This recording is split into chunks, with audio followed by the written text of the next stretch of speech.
Poverty, inflation, job loss, the Wuhan virus, a potential economic collapse. These are just some issues that the people of Pakistan are extremely worried about, that the Imran Khan government should be paying attention to. But what's happening on the ground is a completely different story. The radicals have hijacked Pakistan's political agenda. Take a look at this, crowds as far as the eye can see.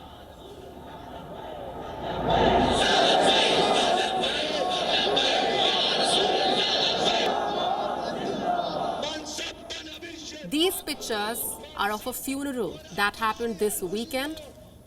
These people are supporters of a radical cleric, Khadim Hossain Rizvi, the man who led the Tehreek-e-Labbaik Pakistan, who just a few days before his death brought the entire Pakistani government to its knees by blocking streets and holding Islamabad hostage over his demand that Pakistan should cut all ties to France. Khadim Hossain Rizvi died last week. Tens of thousands of supporters gathered for his funeral in Lahore. No masks, no social distancing.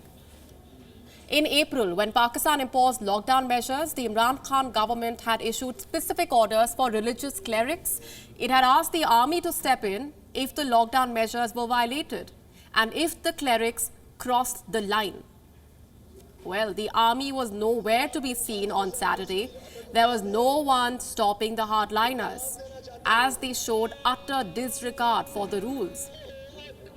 A second and more lethal wave of the virus is currently engulfing Pakistan. The Pakistani government has banned big events and meetings. Allegedly, it is not allowing the opposition to also hold rallies over the risk of the spread of infection.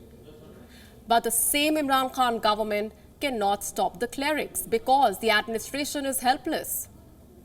How many people were there? Some claims say tens of thousands. A report claims close to 200,000. There were so many people there that Rizvi's coffin could not be carried through the crowd. They were taking it to the funeral site, but they had to stop on a bridge just because of the sheer number of people that had turned out. That is the influence that hardliners have over Pakistan. Khadim Hossain Rizvi was a Sunni Barelvi cleric before he gained the reputation of a firebrand and controversial politician. Rizvi used to work in Pakistan's Ministry of Religious Affairs. He left that job and launched his party in 2015, the Tehreek-e-Labbaik Pakistan, that has forced the Imran Khan government to bend more than once. Rizvi built his name over another man, Mumtaz Qadri, a guard who killed Salman Taseer, the governor of Punjab, who wanted to reform the blasphemy laws of the country.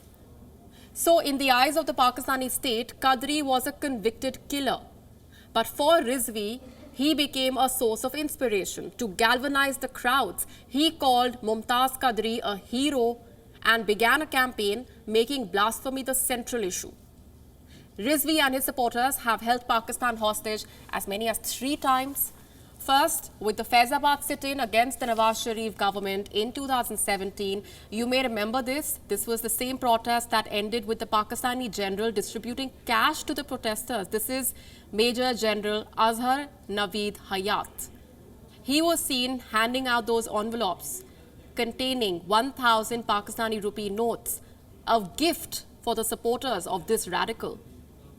The Tehreek-e-Labbaik returned in 2018 when Asia Bibi was acquitted from the blasphemy charges. Rizvi and his supporters practically held the entire country hostage. The Pakistani government was forced to delay Asia Bibi's release. Asia Bibi and her family had to leave Pakistan because the hardliners had called for her death. Khadim Hossain Rizvi took to the streets for a 3rd time just a few days ago. More than 1,000 extremists besieged Pakistan's capital for 2 days over the French government's decision to fight radical Islam.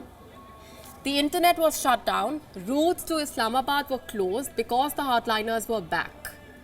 Rizvi managed to extract key concessions in exchange for ending the protests, and this included the promise to evict the French ambassador from Pakistan.